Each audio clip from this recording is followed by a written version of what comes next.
Donc c'est un essai qu'il a écrit en 1963 où il s'adresse à son neveu de 14 ans pour lui expliquer ce que c'est que de grandir en tant que noir dans une Amérique raciste. James Baldwin décrit le racisme structurel qui se trouve finalement dans toutes les différentes couches de la société et qui est ancré. Donc que ce soit à travers l'église, à travers l'État, à travers la police, l'école aussi.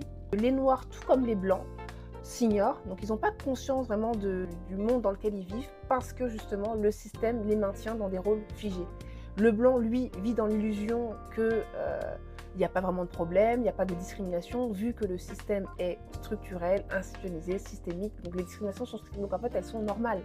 Donc lui, pour lui, son monde, il est naturel.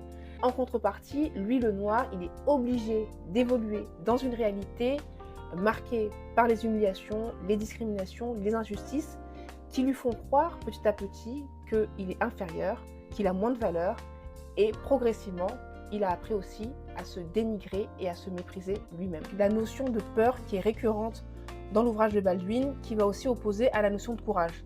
Donc dans un premier temps, il parle de la peur chez les Blancs de se voir retirer tous leurs privilèges si ils osaient avoir le courage de regarder la vérité en face, d'observer, de confronter le système raciste dans lequel ils ont tous les conforts et accepter de se rendre compte que ce système en fait est basé sur un mensonge et qu'en fait les Noirs, tout comme les Blancs, ont le droit de vivre ensemble dans une société qui ne les oppresse pas.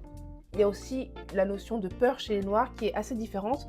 Les Noirs ont tendance à se réfugier dans l'église, donc essayer d'échapper un peu aux violences systémiques extérieures. Lui, Baldwin, ce qu'il prône, c'est vraiment une spiritualité qui met l'amour, la modération et le vivre ensemble en premier plan. Il a envie de trouver un terrain d'entente où chaque personne, en faisant preuve de courage, regarde la situation telle qu'elle est et un regard aussi honnête vis-à-vis d'eux-mêmes pour pouvoir démanteler un système oppressif dans lequel finalement, si on arrive à démanteler ce système oppressif, tout le monde pourra vivre en harmonie.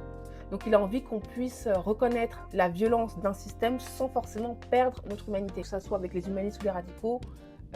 La démarche est toujours compréhensible.